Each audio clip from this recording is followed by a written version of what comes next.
Welcome everybody to this introduction to how Feldenkrais, the Feldenkrais method of movement re-education, can help riders to become more balanced, more stable, more coordinated, more aware, both mentally and physically, and more supple and flexible.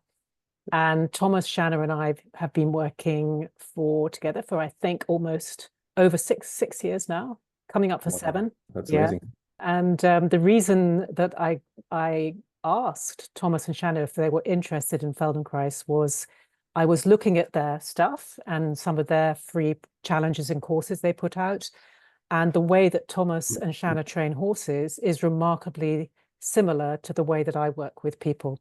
And so we thought it would be a great collaboration, and it's really proved to be so. I'm Catherine McCrum, by the way. So it's really great to have you here. And we're going to go into the topic, which is balance and stability. And we're going to talk about why these matter and how one impacts the other and how you can't have one without the other.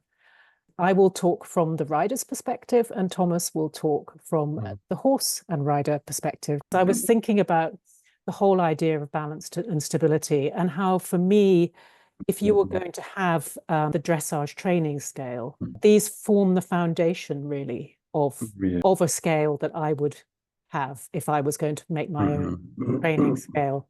That if you don't have a sense of what balance is, what good balance is, and you don't really know and feel in yourself and in your horse how they are stable enough to be balanced, then you don't have a foundation. So I wonder what your thoughts were about that.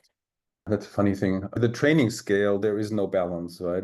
And I don't understand why they left that out. The old masters in the 19th century, they all said that balance and suppleness are the cornerstones of dressage, and that's the foundation. And they all agree, the French authors, the German authors, the Austrian authors, they all agree it's all about balance and suppleness, right? And they're connected in a way, because if you're not balanced, you can't relax, right? Because you're busy not falling down. And it's the same with a horse. A horse that's not balanced will always brace somewhere, because otherwise he's fighting gravity, is essentially, right?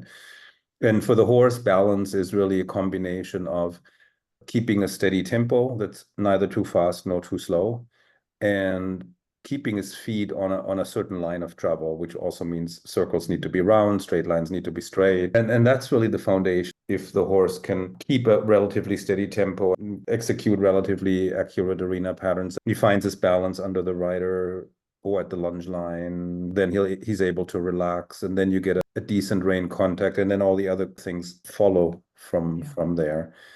And for the rider, I guess you're in balance if you can take your legs off and take your hands off, and you don't fall off, you stay on, right? Then you're balanced. So at least as a starting point.